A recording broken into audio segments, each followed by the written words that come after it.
오늘도 좀 흥미로운 뉴스가 나와가지고 이거 한번 보도록 하겠습니다.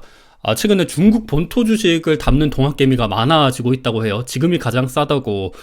물론 중국 주식이 굉장히 많이 떨어지긴 했었어요. 그리고 최근에 더군다나 ELS 관련돼서 홍콩 지수, 홍콩 H 지수 관련돼서 뭐 주가가 많이 떨어지다 보니까 이쪽으로 손실이 나타나는 고객들이 많아지고 있다. 이런 것 때문에 역발상으로 지금이 그러면 진짜 굉장히 싸겠구나. 지금이 어찌 보면 투자할 타이밍이겠구나. 이런 생각을 많이 가지시는 분들이 많은 것 같아요.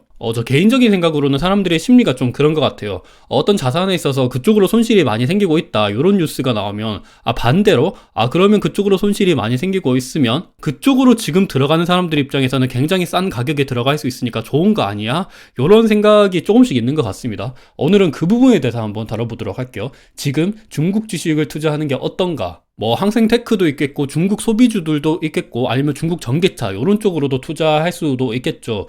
요게 지금 투자하는데 적절한 타이밍인가? 요거 한번 다뤄보도록 하겠습니다. 일단 내년도 상반기에만 ELS 만기가 8.3조, 8.4조 정도라고 합니다. 내년도 하반기까지 하면 거의 4조예요. 그래서 ELS 관련돼서 고객들의 손실이 굉장히 클 것 같다. 그리고 요거 관련돼서 질문 주신 분들도 있으신데, 사실, 은행이랑 증권이 이 ELS를 파는 게 그렇게까지 잘못되지는 않았습니다. 뭐 적절하게 설명을 했냐, 요거는 까봐야 되긴 하지만, 요거로 손해를 보는 거는 사실 고객들이거든요. 제가 주식을 투자할 때도 항상 늘상 말씀드리겠지만, 결국에 투자해서 손해보는 것들은 저희입니다. 저희가 투자하기 전에 주식도 마찬가지잖아요. 주식도 사가지고 뭐 환불 안 되죠. 환불 되긴 합니다. 시가로 환불되죠. 하지만 손해보는 거는 당사자, 그러니까 투자한 주체이기 때문에 조금 더 면밀히 알아보고 주식도 마찬가지로 투자를 하기 전에 조금 더 꼼꼼히 알아보는 게 중요할 것 같아요. 여튼 최근에 중국 지수가 굉장히 많이 하락을 했죠. 상하이 종합주가지수, 그리고 선전 종합주가지수, 항생지수, 홍콩 H지수, CSI 300지수 전반적으로 최근 오랫동안 굉장히 주가가 많이 하락을 했습니다. 나스닥, S&P, 그리고 닥스, 유로스톡스, 일본 니케이, 우리나라 코스피, 코스닥 전반적으로 올해 주가가 생각보다는 좀 많이 올랐거든요. 최소 한 10% 정도는 올랐죠. 그리고 많이 오른 것은 나스닥 같은 경우는 30% 정도 올랐습니다. 니케이도 마찬가지죠. 근데 중국 지수는 그렇지가 않아요. 중국 지수가 이렇게 많이 떨어지고 있는 것을 크게 두 가지로 살펴볼 수 있을 것 같은데, 첫 번째로는 미중 갈등이죠. 전 세계적으로 지금 중국을 왕따시키려고 하는 움직임이 보이고 있습니다. 그리고 두 번째로는 중국 경제 상황이 너무 안 좋아요. 대표적으로 부동산 침체가 있죠. 뭐 컨트리 가든, 헝다그룹, 완다그룹 전반적으로 주가가 완전 내려꽂고 있습니다. 그리고 중국 정부 자체적으로 공산당이다 보니까 이게 정책의 방향성을 좀 살펴보기가 힘든 것 같아요. 뭐 중국의 엔트그룹이 상장한다 그랬는데 요거를 철폐시키기도 하고 완전 그냥 난리도 아닙니다. 여튼 중국 지수를 투자하는 거는 굉장히 위험 부담이 크다. 요 말씀부터 일단 드리고 갈게요. 하지만 지수가 진짜로 많이 떨어진 거는 사실이긴 합니다. 참고적으로 중국 지수가 이렇게 여러 가지가 있는데 요게 다 뭐냐, 요걸 궁금해 하시는 분들도 있을 것 같은데, 간단하게 한번 말씀드려보면 세부적인 거는 한번 알아보세요.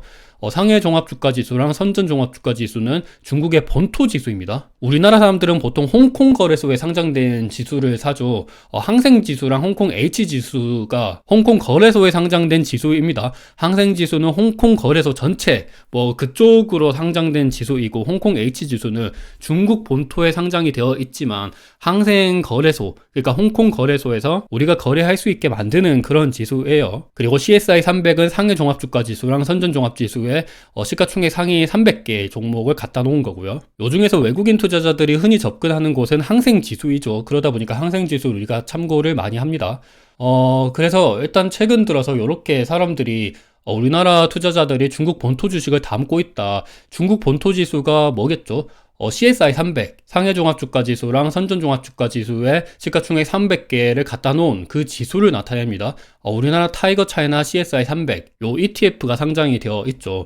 요 지수 자체가 굉장히 또 많이 떨어지긴 했었어요. 전고점 대비해서 37% 떨어졌는데, 아직까지 떨어지고 있습니다. 그래서 사실 요게 바닥이 언젠가 요거를 가늠하기는 사실 힘든 것 같기는 해요. 하지만, 지수가 많이 떨어졌고, 최근 들어서는 중국 공산당 내부에서 부양책을 내놓을 것이다 그러면서 어느 정도 관심을 끌고 있는 것 같아요. 근데 사실 투자할 때는 굉장히 주의를 깊게 주의를 살피면서 투자를 하셔야 됩니다. 사실 그리고 이렇게 외국 지수를 투자할 때 이 지수가 조금 더 하락할 가능성도 있겠지만, 또 하나 우리가 생각을 해봐야 되는 부분은 환율 부분이거든요. 위안화 환율이 어떻게 될지 요것도 한번 살펴보셔야 됩니다. 근데 중국이다 보니까, 공산당이다 보니까 정부 정책적인 리스크에 대한 불확실성이 있기 때문에 굉장히 좀 투자하기는 힘들다라고 생각을 하고 있어요. 근데 여튼 차이나 CSI 300, 요거도 사람들이 굉장히 좀 관심을 많이 가지고 있는 것 같고, 그리고 또 하나, 굉장히 많이 투자를 하고 계시죠. 타이거 차이나 솔렉티브, 요 전기차 ETF 관련돼서도 주가는 진짜 굉장히 많이 떨어졌어요. 전고점 대비해서 62% 떨어졌습니다. 아직까지 떨어지고 있어요. 그리고 요거도 많이 투자하죠. 타이거 차이나 항생테크. 아마 우리나라에서 중국 지수를 투자할 때 가장 많이 투자하는 곳이 이렇게 타이거 차이나 항생테크랑 차이나 전기차 솔렉티브랑 차이나 CSI 300 요거일 것 같아요. 그래서 사람들이 주가가 진짜 많이 떨어진 것만큼 어느 정도 관심을 많이 가지고 있다, 이렇게 생각을 하고 있습니다. 관심 있는 분들도 있으니까. 그리고 저도 사실 주가가 진짜 많이 떨어졌고, 내년도에 지금 중국에서 계속 부양책을 내세울 것이다, 이런 이야기가 나오고 있다 보니까 만약에 관심을 가져보고 주가가 또 오를 수도 있긴 하거든요. 그리고 조금만 오르더라도 이때까지 떨어진 게 워낙 크기 때문에 주가 반등이 굉장히 또 클 수가 있습니다. 알리바바랑 텐센트 이런 애들의 주가를 보면 갑자기 부양책 내세운다 그러면 하루에 막 30%, 20% 뛰거든요. 그런 하루에 20%, 30% 오른다고 하더라도 지수 자체가 워낙 많이 떨어졌기 때문에 하루에 지수가 막 5% 이렇게 오를 수도 있어요. 이런 것들을 생각하고 뭐 투자를 한다 그러면 충분히 좋은 투자처도 될 수가 있습니다. 근데 불확실성, 뭐 정책적인 리스크, 미중 갈등, 중국의 경제 상황, 이런 것들은 다들 한번 참고 삼아, 이런 부분은 위험 부담이 있기 때문에 어느 정도는 조심스럽게 들어가야 되겠구나. 투자를 하더라도 레버리지보다는 그냥 저점에서 분할 매수 조금씩 들어간다, 요 정도는 뭐 저도 괜찮다고 생각을 하긴 해요. 그리고 투자하시는 분들한테 어느 정도 도움이 되기 위해서 차이나 CSI 300 지수에 어떤 종목들이 들어가 있냐 살펴보시면 우리가 다들 아는 종목이에요. 그리고 사실 중국 지수를 투자할 때 좀 이 부분도 생각을 하셔야 되는 게, 중국 애들은 전반적으로 다들 내수 사업을 하는 애들이 많아요. 그러니까 중국 경제 자체가 좋아야 돼요. 요거는 뭐 IT 기업도 그렇고 소비재 기업도 그렇고 금융 기업도 그렇고 다 중국 자체적으로 경기 상황이 좋아야 됩니다. 그래서 오늘 말씀드릴 내용은 중국 경제 상황에 대해서도 한번 추가적으로 말씀드려 보도록 할게요. 일단 CSI 300 지수 요거에 들어가는 종목이 마오따이 들어갑니다. 중국에서 상위 시가총액 2위 종목이죠. 1등은 텐센트고 2등은 마오따이입니다. 중국의 그 명품 술을 파는 곳이죠. 그리고 두 번째는 핑안보험입니다. 많이 들어보셨죠? 그리고 세 번째로는 CATL이에요. 그리고 네 번째로는 차이나 머천트 뱅크라 그래서 중국 초상은행입니다. 중국에 4대 은행이 있죠. 뭐 중국 상업은행도 있고, 중국 농협은행도 있고, 중국 은행도 있고, 뭐 여러 가지가 있습니다. 그 중에 하나고요. 그리고 다섯 번째로는 이거 일빈, 이거 뭐 어떻게 읽은지 까먹었는데 요것도 중국 술 관련돼서 파는 기업이죠. 그리고 여섯 번째로는 메이데이, 이 기업은 중국 전자상거래 업체입니다. 그리고 일곱 번째로는 양쯔파워, 그리고 여덟 번째로는 중국 최대 1등 증권 기업이죠. 그리고 아홉 번째로는 중국 공상은행입니다. 그리고 열 번째로는 항생제약이죠. 항서제약이었던가? 여튼 우리나라 사람들이 중국 기업을 투자할 때 요 CSI 300 지수, 요 ETF로 들어가도 된다라는 말씀 드리고 싶고, 그리고 이 타이거 차이나 CSI 300은 분배금도 줍니다. 매년마다 뭐 100원, 그리고 많이 주면 200원 정도 주는데 지금 기준으로는 한 분배금률이 한 1.2% 정도 나오더라고요. 그래서 요거도 한번 참고 삼아 보시면 좋을 것 같고, 그리고 타이거 차이나 전기차 솔렉티브 ETF, 요거에 어떤 종목이 들어가 있냐, 말 그대로 전기차 관련돼서 종목들이 많이 들어가 있습니다. 1등 비아디가 8% 정도 들어가 있고요. 2등은 CATL 들어가 있습니다.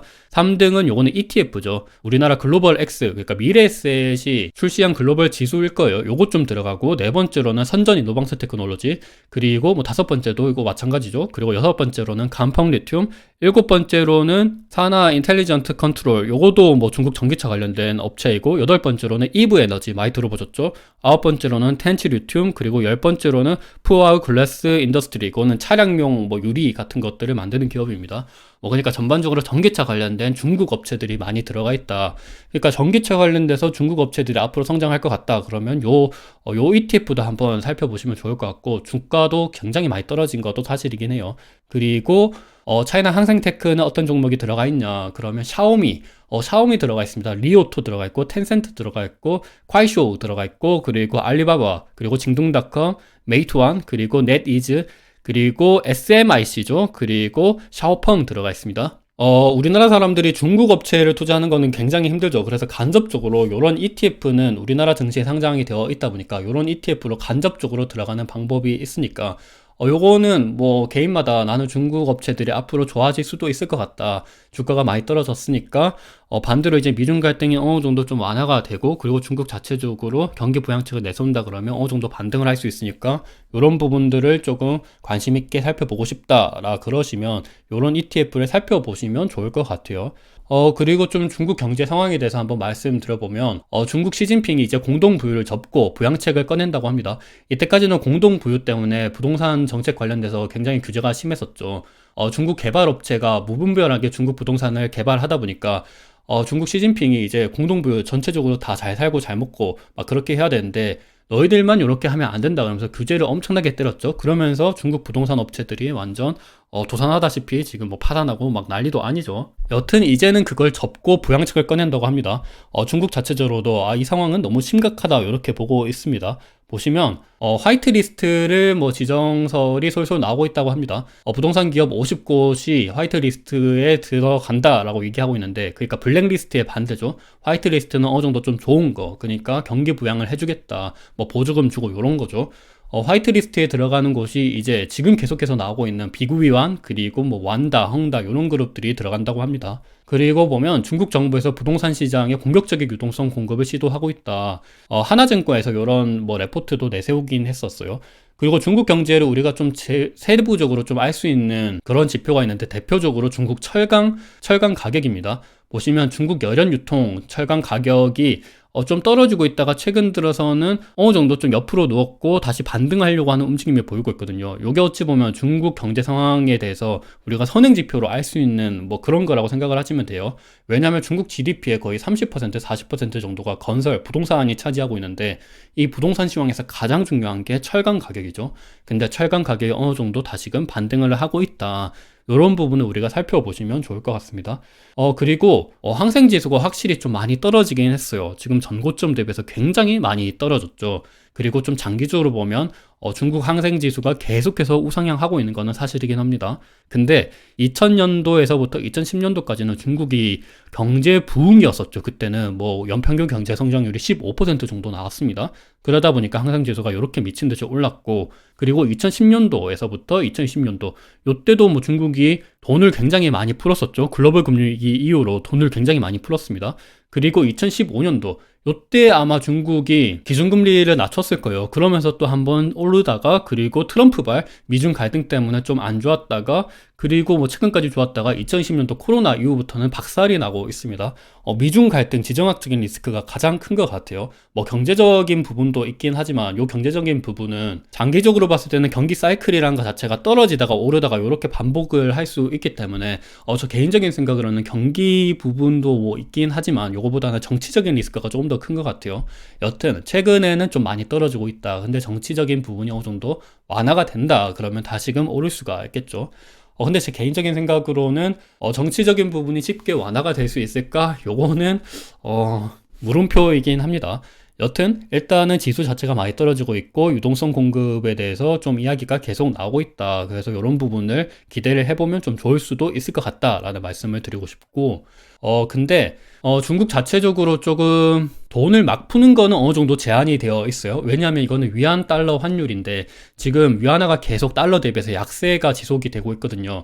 왜냐면 중국은 지금 기준금리를 못 올리고 있죠. 인플레이션 상승률이 마이너스입니다. 얘네들은 지금 전 세계적으로는 물가 상승률이 굉장히 높아지고 있는데 중국은 아니에요. 그만큼 중국 경제가 많이 둔화가 되어 있다는 거죠. 하지만 미국이랑 유럽이랑 뭐 다른 나라들 같은 경우는 기준금리를 계속 올리고 있죠.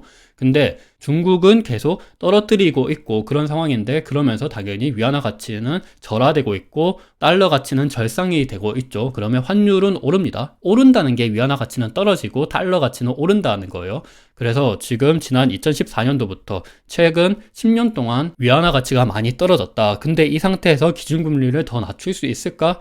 이것도 조금 부담이긴 해요. 물론 중국 경제 상황이 워낙 안 좋다 보니까 최근 LPR, 그러니까 사실상 기준금리예요. 대출 우대금리라고 하는 건데, 그러니까 기준금리라고 보시면 될 것 같아요. 요게 많이 떨어지긴 했지만 요걸 또 추가적으로 낮추기는 힘들 것 같다라는 이야기가 나오고 있습니다. 최근도 보면 계속 3.45%로 동결이죠. 그래서 이번에도 3.45%로 동결이지 않을까, 요런 이야기가 나오고 있어요. 요러면 좀 중국을 투자하는 데 있어서 미국이 이렇게 기준금리가 높은데 중국이 돈 풀기를 쉽게 할 수 있을까? 요런 걱정거리가 생기는 거죠. 그리고 더군다나 2020년도부터 해서 중국 인구수가 거의 이제 피크를 치고 조금씩 떨어지는 모습을 보이고 있습니다. 요 빈틈을 인도가 치고 올라오고 있다. 그러니까 전 세계에서 지금 이때까지 세계 공장 1등 중국이 어느 정도 가라앉고 있고, 이 위치를 인도가 치고 올라오고 있다. 요런 이야기가 나오고 있죠. 그러면서 중국을 투자하는 게 맞나라는 요런 걱정거리도 있습니다. 그리고 중국 청년 실업률 문제도 계속 나오고 있는데 계속 오르고 있어요. 그러다 보니까 너무 오르니까 요것도 정치적인 리스크라고 생각을 하는데, 23년도 6월 올해 지금 얼마 안 됐죠. 발표 중단을 했습니다. 요게 맞나라는 생각을 하거든요. 아무리 데이터가 안 나오더라도 이게 정부 정책적으로 계속 발표를 해야 되잖아요. 그래서 근데 이렇게 발표를 안 합니다. 그리고 보면 지금 부동산 개발업자 컨트리 가든이랑, 그러니까 비구 위반이죠. 그리고 헝다 주가가 굉장히 많이 떨어졌습니다. 최근 5년 동안 컨트리 가든은 마이너스 91%, 헝다는 마이너스 99%예요. 그냥 기업이 거의 소멸했죠. 그리고 이렇게 부동산 개발업자가 안 좋고 중국 부동산 가격이 계속 떨어지다 보니까 지금 중국 지방 정부도 문제입니다. 왜냐하면 중국 지방 정부는 돈을 어떻게, 그러니까 세수를 어떻게 확보를 하냐면, 중국에서 건물은 개인이 소유할 수 있어요. 근데 토지는 소유를 못하죠. 토지는 중국 지방 정부가 가지고 있어서 요걸 빌려주면서 수수료를 받습니다. 근데 이 토지 위에다가 건물 지어야 되고, 그러니까 부동산 개발업자가 굉장히 힘들고 부동산 가격이 떨어지다 보니까 지방 정부도 빚더미에 앉았다, 이런 얘기가 나오고 있어요. 그래서 요것도 굉장히 문제가 심하다. 그래서 굉장히 좀 어떻게 될지 잘 모르겠습니다. 부동산 개발업체의 자금난으로 완공되지 못한 중국 내 아파트가 2천만 채에 이른다고 해요. 그래서 작년도에도 내 아파트 짓다 말고 이제 준공을 못하다 보니까 시위하고 난리도 아니었습니다. 그래서 중국이 지금 자체적으로 계속해서 뭐 부양책을 내세우고 있다, 이런 이야기도 나오고 있긴 한데, 요게 어떻게 될지, 요거는 뭐 중국의 정책적인 부분을 믿는다 그러면 뭐 앞으로 올라갈 수도 있겠지만, 요런 불확실성이 있기 때문에 조금 어느 정도는 주의할 필요도 있다라는 말씀을 드리고 싶어요. 그리고 보면 요거는 마카오 카지노 업체의 주가인데, 뭐 윈리조트, 라스베가스 샌즈, 파라다이스, GKL, 롯데관광개발. 파라다이스, GKL, 롯데관광개발은 우리나라 기업이고요. 요 위에 기업은 뭐 미국 뭐 요런 쪽이죠. 라스베가스 샌즈 같은 경우는 라스베가스에도 마카오 카지노 사업을 하고 있고, 마카오 쪽에도 카지노 사업을 하고 있죠. 근데 마카오 쪽으로 카지노를 하러 들어오는 사람들 중에서 가장 큰 손이 중국 VIP입니다. 근데 보통 경기가 아무리 안 좋아도 중국 VIP들은 소비 여력이 어느 정도 있거든요. 근데 중국에 돈 많은 사람들도 중국 부동산을 통해서 돈을 많이 버니까, 근데 이 부동산 시장이 안 좋으니까 이 중국 VIP들도 어느 정도 돈을 못 쓰고 있다라는 것을 보여주는 거예요. 보면 윈리조트, 라스베가스 샌즈, 파라다이스 전반적으로 올해 주가가 안 좋죠. 윈리조트랑 라스베가스 샌즈 같은 경우는 미국에도 장사를 하다 보니까 그나마 괜찮긴 한데, 근데 우리나라 파라다이스, GKL, 롯데관광개발은 지금 마이너스 20% 기본적으로 넘어요. 최근에 중국 단체 관광객이 우리나라로 들어온다 그러면서 카지노 업체들도 주가가 오를 것이다 라고 얘기를 하고 있는데, 생각보다 지금 그렇지가 않습니다. 중국 경제 상황이 너무 안 좋다라는 것을 보여주는 지표인 것 같아요. 그래서 최근에 중국 지수가 너무 많이 떨어져 가지고 요걸 기대하고 다시 반등할 것을 기대하고 투자하는 사람들이 많다, 요런 이야기가 나오고 있는데, 요거는 항상 늘 역사적으로 반복되던 거였어요. 어떤 지수가 주가가 너무 많이 떨어지면 사람들은 관심을 가집니다. 이게 되게 웃긴 것 같아요. 지수도 엄청나게 오르면 반대로 인버스에 관심을 가집니다. 그리고 지수가 많이 떨어지면 이제는 레버리지, 올라가는 것에 베팅하는 사람들이 또 늘어나요. 요게 역사적으로 반복이 됐는데 항상 안 좋은 결과를 초래했었던 경우가 많아요. 요거는 또 최근에 엔화도 진짜 많이 떨어졌잖아요. 엔화 많이 떨어지니까 이제 N 투자에 관심 있는 사람들도 많아지고 있어요. 근데 우리가 투자할 때 진짜 싸다라는 것만 생각을 하고 투자는 하시면 안 돼요. 싼 거 말고도 이 싼 이유에 대해서 한번 생각을 해보고, 이 싼 이유가 진짜 해소가 될 수 있는지 이 부분도 살펴보셔야 되거든요. 근데 지금은 물론 좋은 점도 있습니다. 중국 자체적으로 돈 풀기를 많이 하면 확실히 자산 가격이 많이 오를 수는 있어요. 근데 정치적인 리스크가 있기 때문에 이 부분은 한번 개인적으로 생각을 해보셔서 투자를 해보시면 좋을 것 같습니다. 어느 정도 도움이 되셨으면 좋을 것 같아요.